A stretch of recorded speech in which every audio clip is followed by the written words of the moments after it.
अस्सलाम वालेकुम students, hope your all doing great. So basically हमारा लास्ट चैप्टर है 8th चैप्टर, और इसमें से कुछ पोर्शन है तो आपको इसको पढ़ना लाजमी है। और आपके 3 लेक्चर्स होंगे इससे रिलेटेड, जिसके अंदर हम इस चैप्टर को कंप्लीट करेंगे।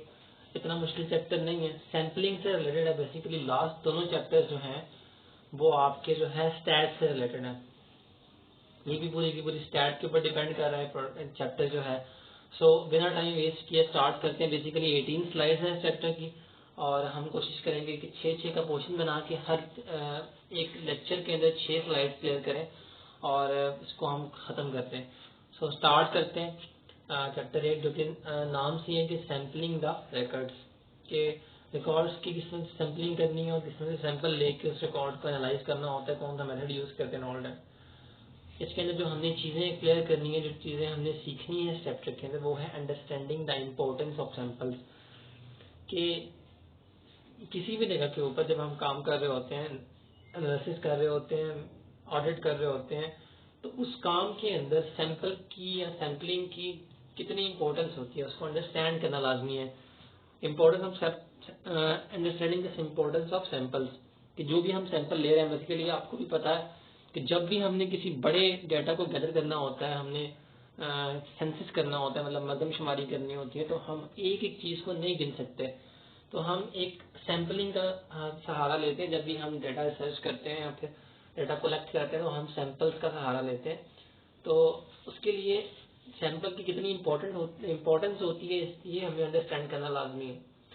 After that knowing what gets sample and what does not, किस किस्म का सैंपल लेना चाहिए और किस किस्म का सैंपल नहीं देना चाहिए, ये चीज़ें हमें देखनी पड़ेंगी। ये चीज़ें हमें हेल्प होगी इस चैप्टर के अंदर, हमें देखने को मिलेगा कि किस तरह के सैंपल को इकट्ठा करना चाहिए जो कि हमारे लिए रेलिवेंट हो, और किस किस्म के सैंपल को नहीं लेना चाहिए जो कि रेलिवेंट हो हमसे related. Collecting a sample methodology, data इकट्ठा करना, सैंपल इकट्ठा करने के लिए कौन सी मेथोडोलॉजी, 3-4 किस्म की टाइप्स आएंगी, उसके अंदर हम देखेंगे कौन कौन से टाइप्स जो है वो हम यूज करते हैं डाटा को इकट्ठा करने के लिए, सैंपल्स को इकट्ठा करने के लिए कौन कौन सी मेथोडोलॉजीज यूज होती हैं।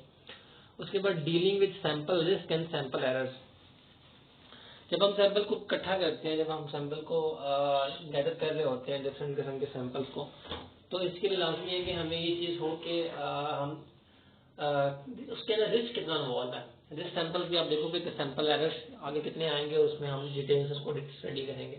तो यहाँ पे आप देखोगे कि डीलिंग विद सैंपल रिस्क, कि सैंपल के अंदर जब हम सैंपल कलेक्ट कर रहे होते हैं तो उसके जो जो रिस्क होते हैं उससे कहते हैं हमें डीलिंग करना है, और उसके अंदर किस तरह से एरर्स को रिजॉल्व करना है या उसको हमें चेक करना है।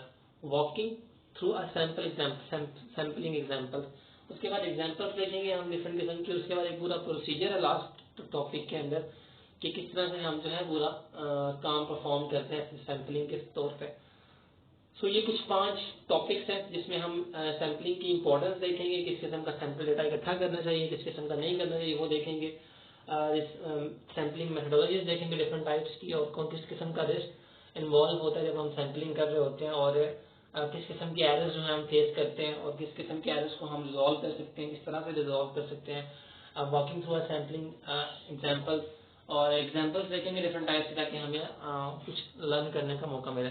तो ये 5 टॉपिक्स हैं जो कि हम इस चैप्टर में कवर अप करेंगे। सो सबसे पहले है knowing what a sample looks like. सबसे पहले ये इम्पोर्टेंट क्वेश्चन है कि आपका सैंपल किस तरह का होना चाहिए, क्या सैंपल आप इकट्ठा कर रहे हो। तो ये डिपेंड करता है आपके बिजनेस के ऊपर कुछ। But how large should be there, आपकी कंपनी का साइज कितना बड़ा, ठीक है, आप जिसका ऑडिट करने जा रहे हो उसका वर्क स्पेस या वर्क स्कोप जो है वो कितना लार्ज नंबर ऑफ वर्कर्स के ऊपर है, उसकी जो है कितनी जो है उसकी ब्रांचेस हैं, कितने उसके जो है प्रोडक्शन डिपार्टमेंट्स हैं। इन सारी चीज़ों का एनालिसिस करना पड़ता है कि बेसिकली उसका स्ट्रक्चर क्या है, आपके क्लाइंट की वर्किंग का स्ट्रक्चर क्या है, how large should B that should be. और फिर उसके अकॉर्डिंग हमें देखना पड़ता है कि अगर वहाँ पे 100 बंदा काम कर रहा है तो हम कितने का सैंपल ले सकते हैं, 15 का, 20 का, और उसको 100 के ऊपर अप्लाई कर सकते हैं। So become familiar with the business and it's environment. सबसे इम्पोर्टेंट चीज़, सबसे जो आपके लिए जब आप सैंपल इकट्ठा करने जा रहे होते हो, सैम्पलिंग के ऊपर काम करने जा रहे होते हो, आपको फेमिलियर होना चाहिए बिजनेस नेचर से। बिजनेस एंड इट्स एनवायरनमेंट, आपने उसके एनवायरनमेंट से फेमिलियर होना है कि जिस बिजनेस का आप ऑडिट करने जा रहे हो, जिस ऑडिट जिस कंपनी का आप ऑडिट के लिए प्रिपेयर हो रहे हो, उससे आपने फेमिलियर होना है कि उसका एनवायरनमेंट किस तरह का है, उनका वर्किंग एनवायरनमेंट किस तरह का, उनका मैनेजमेंट स्टाइल किस तरह का, वो किस तरह से जो है वहाँ पे काम कर रहे हैं, उनका जो एरिया का स्कोप है वो कितना लार्ज है। तो सबसे इम्पोर्टेंट चीज आपको उस स्पेसिफिक बिजनेस से फेमिलियर होना पड़ेगा। Assess the risk, audit risk level. उसके बाद आपने देखना है कि जब आप ऑडिट कर रहे होते हो, तो हम पीछे टॉपिक में पढ़ चुके हैं कि हमें डिफरेंट किस्म के रिस्क फेस करने पड़ते हैं। मैनेजमेंट कंट्रोल अच्छा नहीं है, या मैनेजमेंट कंट्रोल अच्छा ना होने की वजह से मतलब इंटरनल कंट्रोल अच्छा नहीं है। लास्ट चैप्टर में हमने पढ़ा था, अगर इंटरनल कंट्रोल अच्छा नहीं है तो इसके कंसिक्वेंसेस क्या होते हैं। इसके कंसिक्वेंसेस ये होते हैं कि आपको हाई रिस्क फेस करना पड़ता है अपने ऑडिट वर्क के अंदर, क्योंकि बहुत सारी इंफॉर्मेशन ऐसी होती है जो आपको आसानी से नहीं मिलती, जो आप आसानी से गैदर नहीं कर पाते। सो इसके लिए आपको क्या करना पड़ता है, आपको बहुत बड़ा रिस्क फेस करना पड़ता है। तो सबसे पहले आपने क्या करना है कि अगर आप जब अपने डेटा इकट्ठा करने जाना है, जब आपने सैम्पलिंग की तरफ जाना है, तो आप सबसे पहले अपने उस पर्टिकुलर बिजनेस को स्टडी करना है, उसको समझना है, उसका वर्क स्कोप देखना है, उससे फेमिलियर बिजनेसेस को देखना है, मतलब उसको डिटेल से स्टडी करना है। बिजनेस बेसिकली है क्या, उसका स्कोप क्या है, गोल्स क्या है, मिशन, ईच एंड एवरीथिंग उसके बारे में स्टडी करनी है। उसके बाद कितना रिस्क इन्वॉल्व है। अब आपने इंटरनल कंट्रोल को ठीक ठाक स्टडी कर लिया, पता चल जाता है कि इंटरनल कंट्रोल इसका वीकर है या स्ट्रॉन्गर है। सो वीकर या स्ट्रॉन्गर चीज देखने के बाद आप देखते हो कि अगर वीकर है तो इसमें कितना रिस्क इन्वॉल्व है। आप assess the audit risk level. अब हम ऑडिट के कौन से रिस्क लेवल के ऊपर है कि हमें इनसे आसानी से डेटा मिल जाएगा या आसानी से डेटा नहीं मिलेगा, इस चीज को देखने की जरूरत है। कि मतलब हम यहाँ पे आके हम रिस्क को इवेल्युएट करेंगे सेकंड पॉइंट के अंदर। Understanding the clients internal control procedures. अब उसके इंटरनल कंट्रोल के अंदर हमने देख लिया कि वो कितना स्ट्रॉन्ग है। पहले हमने बिजनेस की नेचर समझ ली कि बेसिकली बिजनेस है किस टाइप का, फिर हमने उसका लेवल देख लिया कि रिस्क का लेवल उसमें कितना इन्वॉल्व है। उसके बाद हमने जो उसका इंटरनल कंट्रोल सिस्टम है उसको डीपली देखा कि वो किस तरह से काम कर रहे हैं, उनका check and balance internal control system के ऊपर कितना स्ट्रॉन्ग है, इस चीज को इवेल्युएट किया। Select the correct sampling method. और उसके बाद जब हमने तीनों चीजों को इवेल्युएट कर लिया तो हमने कोई ना कोई सैम्पलिंग मेथड को यूज करना है कि हम आगे जाके 3 टाइप्स देखेंगे, कौन कौन से टाइप्स को हम यूज कर सकते हैं एज ए सैम्पल मेथड। तो वो डिफरेंट ऑर्गेनाइजेशन के लिए डिफरेंट होता है। सो यहाँ पे आपको बता रहा है knowing what a sample looks like. तो उसके लिए आपको जब आपको सैम्पलिंग की तरफ जाना होता है तो आप लोगों ने इस चीज के लिए प्रिपेयर होना है कि मुझे पहले ये 3 चीजें क्लियर करनी है माइंड के अंदर। बिजनेस किस तरह का कितना ऑडिट रिस्क इन्वॉल्व है इसके अंदर, उसके बाद उसका इंटरनल कंट्रोल काम करने का जो मैनेजमेंट है उसके काम करने का तरीका, उसका प्रोसीजर, पूरा प्लान किस तरह से काम कर रहे हैं, उसकी हाउ एंड व्हाट को देखना। उसके बाद सिलेक्ट और उसके बाद अपना काम स्टार्ट करना और देखना कि इन तीनों चीजों के अकॉर्डिंग कौन सा सैंपल बेस्ट रहेगा इस पर्टिकुलर कंपनी के लिए। आगे why is the right sample so important. बहुत लाजमी है जब भी आप सैंपल इकट्ठा करने जा रहे होते हो तो ये आपके लिए बहुत लाजमी है, क्योंकि आप अगर रॉन्ग वे से कोई इस तरह का सैंपल की मेथडोलॉजी यूज करते हो जो उस पर्टिकुलर इंडस्ट्री के लिए, उस पर्टिकुलर बिजनेस के लिए बिल्कुल इनफेमिलियर है, तो आपको जो है टाइम भी वेस्ट होगा, रिजल्ट एक्यूरेट नहीं आएंगे, रिजल्ट उस तरह के नहीं होंगे जैसे आप रिक्वायर कर रहे होगे। सो ये बहुत इंपॉर्टेंट है। अब यहाँ पे उसने 2 चीजें बताई हैं। Intensive when you determine that the clients books are material. अब अगर तो उसकी बुक्स जो है वो अच्छे से आप उसकी बुक्स को, यानी अकाउंट्स बुक्स होती हैं उसको जब डिटर्मन करते हो अकाउंट्स बुक को, तो अगर तो वो अच्छे से प्रिपेयर्ड है, अच्छे से तैयार की गई है, तो इसके लिए सैंपल इतनी मुश्किल सैंपल मेथोडोलॉजी यूज नहीं करनी पड़ेगी। आसान सा तरीका हम यूज करेंगे इस मेथोडोलॉजी के लिए और उसको हम इवेल्युएट कर लेंगे।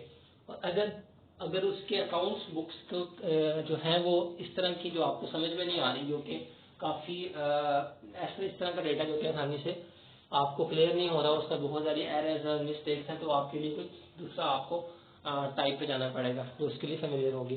Situation where you determine that the client's books are not materially account when they are।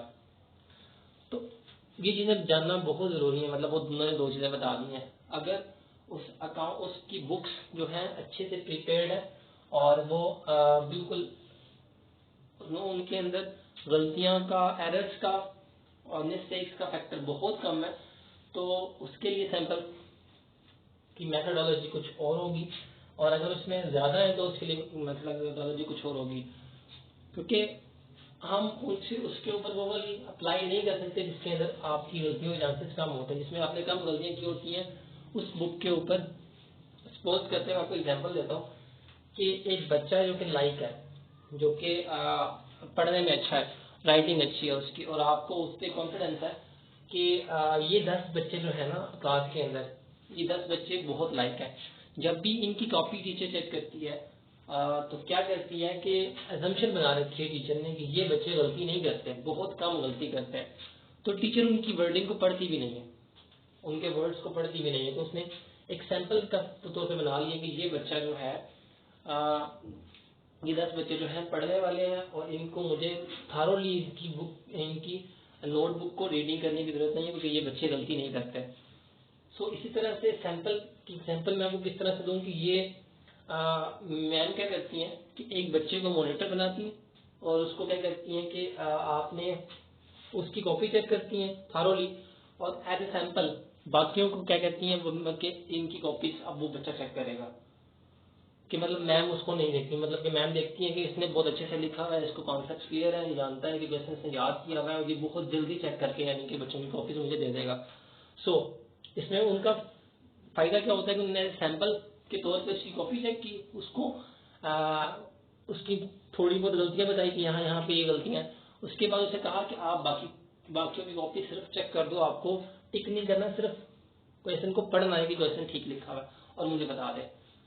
सो इसी तरह से जो मैंने आपको पहले एग्जांपल दिया कि जो 10 बच्चों की है जो कि लाइक बच्चे हैं, ठीक है, उनके लिए मेथड कुछ और होगा कि मेरी टीचर को पता है कि ये बच्चे गलती नहीं करते और बच्चे अपना प्रॉपरली होमवर्क करते हैं, साफ करते हैं, उसके लिए मुझे टिक लगाने की जरूरत है बस, उनके लिए मेथडोलॉजी कुछ और है। जबकि कुछ बच्चे 40 क्लास में ऐसे बच्चे हैं जिनको थारोली चेक करने की जरूरत है उनकी नोटबुक, क्योंकि वो गलतियां करते हैं। सो अब जो साफ काम करते हैं उनके लिए वो वाला मेथड ही पॉसिबल है, उनके लिए वही वाली सैंपलिंग ही ठीक है जिसमें आप पढ़े भी नहीं उसको टिक कर लें।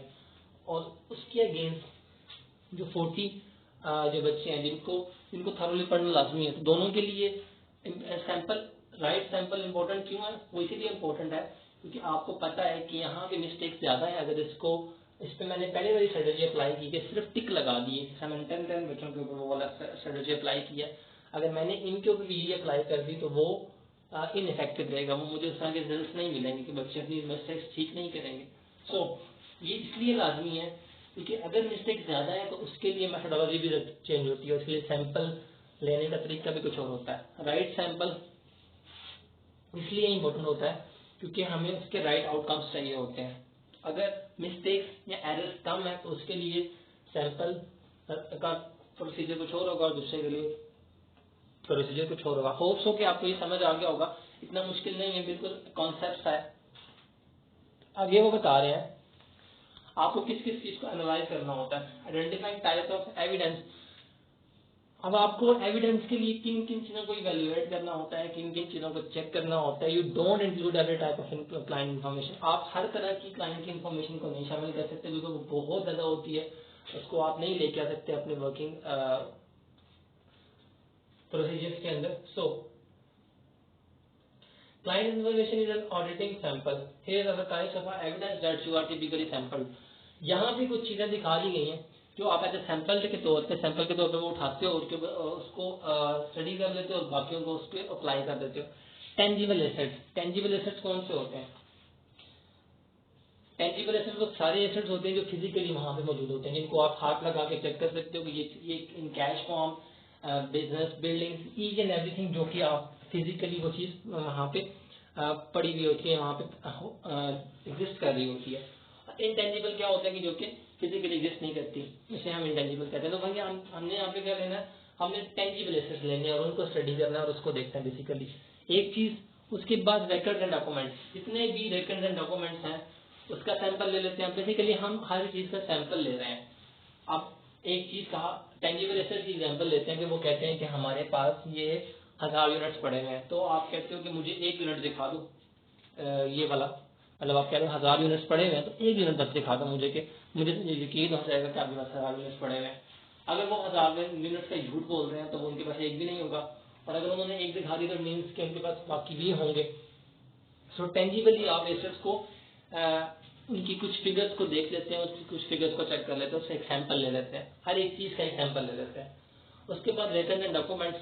अब आप सारे डॉक्यूमेंट्स नहीं लेते, कुछ डॉक्यूमेंट्स, ठीक है, कुछ जो आपको लगता है कि ये वाले डॉक्यूमेंट्स अगर ले लिए जाएंगे तो बाकी डॉक्यूमेंट्स भी ऑटोमेटिकली चेक हो जाएंगे।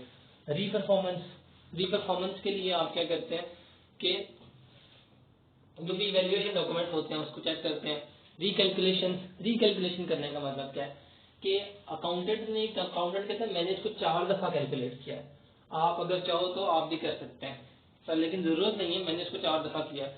आप कहते हैं तो मैं आपके सामने 5वीं बार कर देता हूँ, पर लेकिन आप कहते हो कि नहीं, इसे 5वीं बार मैं खुद करूंगा, उसके बाद बताऊंगा कि मेरे को गलती आ रही है नहीं। आपने अपना काम कर दिया, अब इसको रिकैलकुलेट हम खुद करेंगे। कंफर्मेशन करने का मतलब क्या होता है कि आप कंफर्म कर रहे होते हो कि ये ठीक है या ठीक नहीं है, ये 2 चीजें। तो यहाँ पे कुछ सैम्पलिंग हम गैदर कर रहे हैं। इसमें सबसे इम्पोर्टेंट चीज है, सबसे पहले टेंजिबल एसेट्स देखे जाते हैं, उसकी भी सैम्पलिंग ली जाती है। रिकॉर्ड्स एंड डॉक्यूमेंट्स की भी सैम्पलिंग ली जाती है।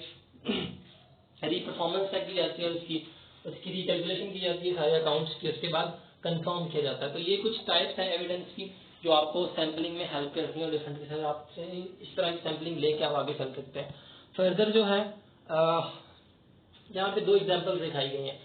Here are 2 examples of audit evidence that you don't sample. As a sample के तौर पे अब यहाँ पे 2 चीजें हमने बताई गई हैं कि आप एज ए सैंपल के तौर पे, सैंपल आपका फिजिकली होना चाहिए बेसिकली, ताकि आप उसको एक्सप्लेन कर पाएं, इसको उसके कंक्लूजन निकाल पाएं, कंक्लूड कर पाएं उसका कुछ ना कुछ। सो यहाँ पे वो कह रहे हैं कि 2 तरह की चीजें आपकी सैंपल के तौर पे नहीं होंगी। सो आप लोगों को ये चीज पता होनी चाहिए कि कौन से सैंपल के तौर पे हम ले सकते हैं और कौन से सैंपल के तौर पे नहीं ले सकते। सो इंक्वायरी बेसिकली क्या होता है कि हम पूछताछ करते हैं, वैसे ही जेनेरिक से क्वेश्चंस करते हैं, जनरल से क्वेश्चंस करते हैं उनकी टीम से, आप अपने ऑडिट ऑफ क्लाइंट की मैनेजमेंट से डिफरेंट तरह के क्वेश्चंस करते हैं। सो इसको इंक्वायरी को हम एज ए सैंपल नहीं लेते, इसको हम जनरल ऑब्जर्वेशन ले सकते हैं। और इस तरह से ऑब्जर्वेशन मतलब कि आप डिफरेंट लोगों को ऑब्जर्व कर रहे हो, लोगों की टॉकिंग स्टाइल को, लोगों के बिहेवियर को ले रहे हो, लोगों के वर्किंग स्टाइल को, इन सारी चीजों को सिर्फ ऑब्जर्व कर रहे हो, देख रहे हो कि वो किस तरह से काम करते हैं और ये किस तरह से हो रहा है।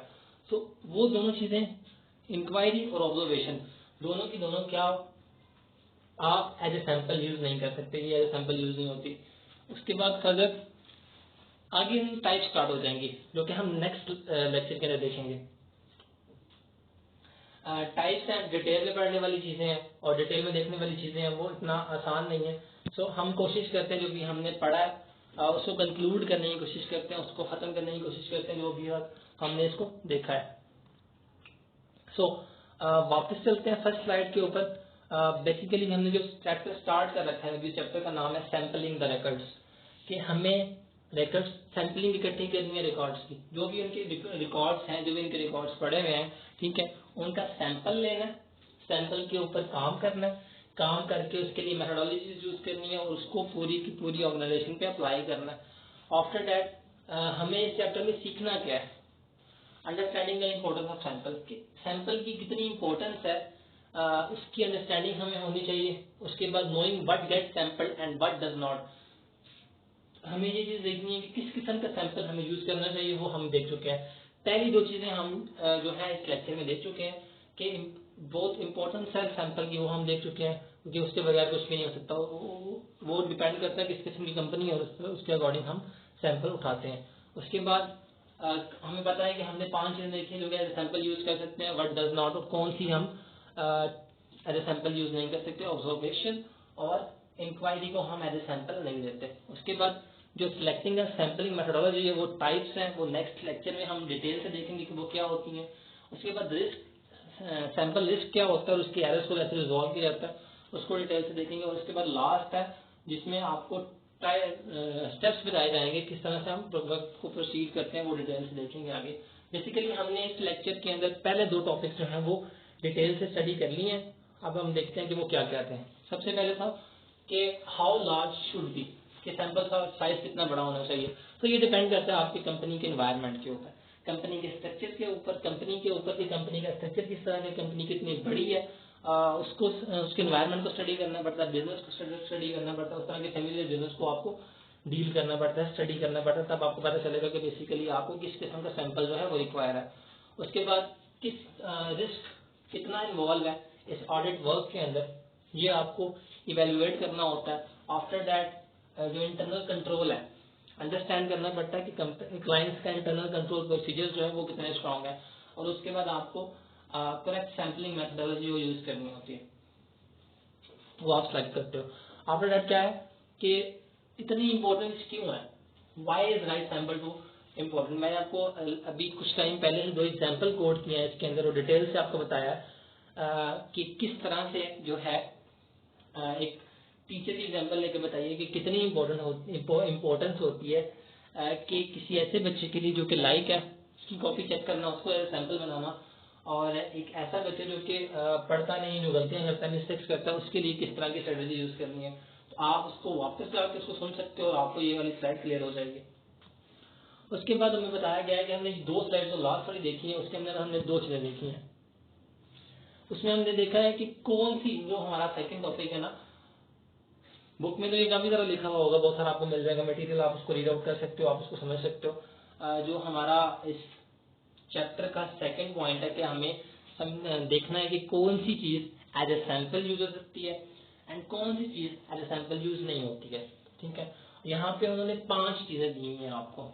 Where you include every type of client information in an audit sample. यहाँ से आप इनको एज ए सैंपल यूज कर सकते हैं, जितनी भी चीजें यहाँ पे बताई गई हैं। Here are the types of evidence that you typically sample.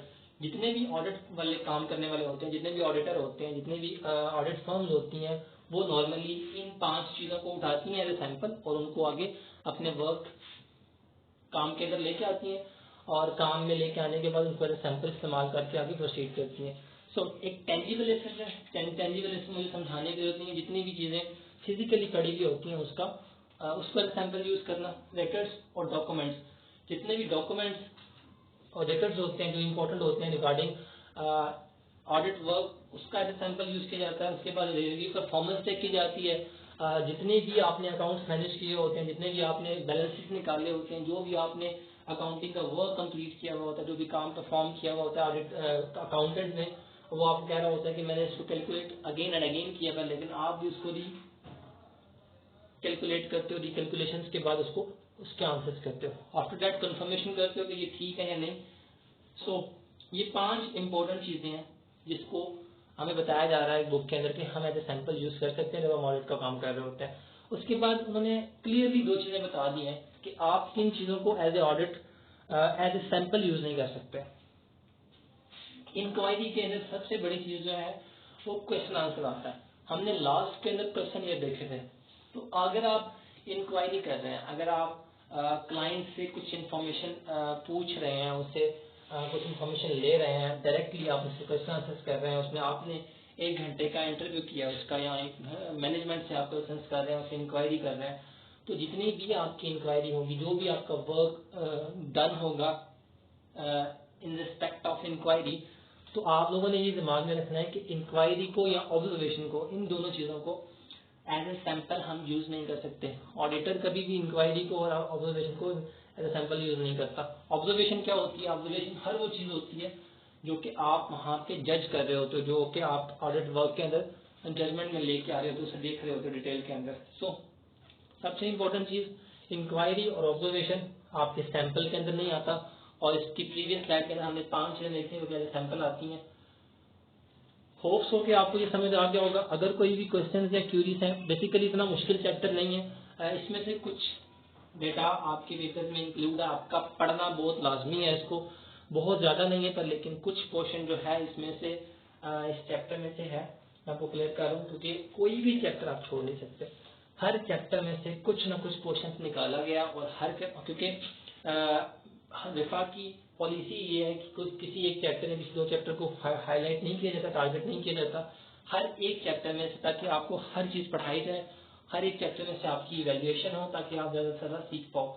सो आप कुछ भी नहीं छोड़ सकते, आप लोगों ने कुछ भी स्किप नहीं करना, इवन दिस चैप्टर, इवन पहले जितने भी चैप्टर हमने पढ़े हैं उसमें से भी कुछ नहीं छोड़ना, आप लोगों ने इसको डिटेल से पढ़ना है, और होप सो इसमें से भी आपको कुछ ना कुछ फायदा होगा। आई नो थोड़ा सा ये लेट है, पर लेकिन आप लोगों के पास टाइम काफी है, आप आसानी से इसको स्टडी कर सकते हैं, और इसको, क्योंकि आप लोगों का पेपर इस सेंस में है कि आपको कुछ याद नहीं करना, आपको सिर्फ स्टडी करना है और उसको देखना है, बेसिकली कॉन्सेप्ट को क्लियर करना है बेसिकली आपको। सो होप सो के पहला लेक्चर समझ आ गया होगा। कोशिश करते हैं कि बाकी में जो लेक्चर रह गए हैं उसमें हम बाकी कवर करें और उसको एज सुन एज पॉसिबल खत्म करें। ओके स्टूडेंट्स, अल्लाह हाफिज़।